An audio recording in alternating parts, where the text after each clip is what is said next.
हमारे खुदावंद यीशु की अंजील मुकद्दस मत्ती के मुताबिक उसका 5वां बाब उसकी पहली 12 आयत। एक दिन यीशु हजूम को देखकर पहाड़ पर चढ़ गया और जब बैठ गया उसके शागिर्द उसके पास आए और वो अपना मुंह खोलकर उन्हें सिखाने लगा कि मुबारक है वो जो रूह के गरीब हैं, क्योंकि आसमान की बादशाहत उन्हीं की है।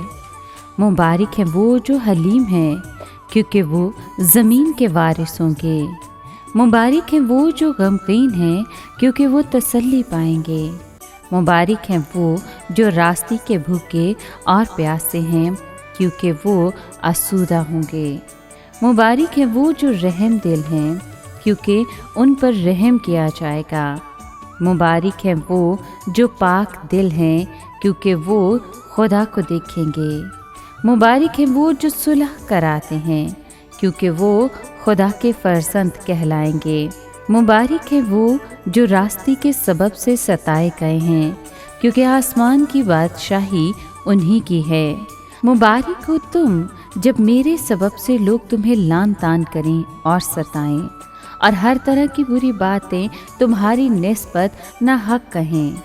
खुश हो और खुशी करो, क्योंकि आसमान पर तुम्हारा अजर बड़ा है, इसलिए कि उन्होंने उन नबियों को जो तुमसे पहले थे इसी तरह सताया। पाक कलाम के पढ़े और सुने जाने पर खुदा उनकी बरकत हो। खुदा का शुक्र हो। अजीज़ दोस्तों, बादशाहत की रियाया के फ़ज़ाइल और हकूक़ मत्ती की अंजील उसके 5वें बाब में रकम मुबारकबादियाँ खुशी और इत्मीनान से भरपूर ज़िंदगी का राज आश्कारा करती हैं। ये इनकलाबी तालीम है। मसीह ने उस ज़माने की नाम नहाद रास्तबाजी का मुशाहिदा किया और परखा। ये मुबारकबादियाँ जंजीर की कड़ियों की तरह हैं। अगर एक कड़ी कमज़ोर पड़ जाए या टूट जाए तो तमाम जंजीर बेकार हो जाती है। बस तमाम जंजीर को दुरुस्त हालत में रखने की ज़रूरत है।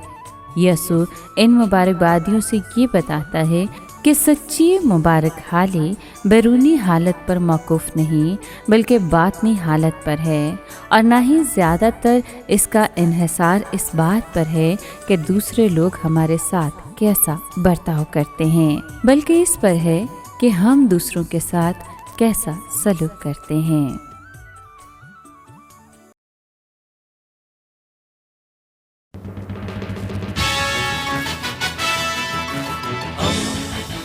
दोस्ती का पैगंबर रेडियो वेरितास एशिया।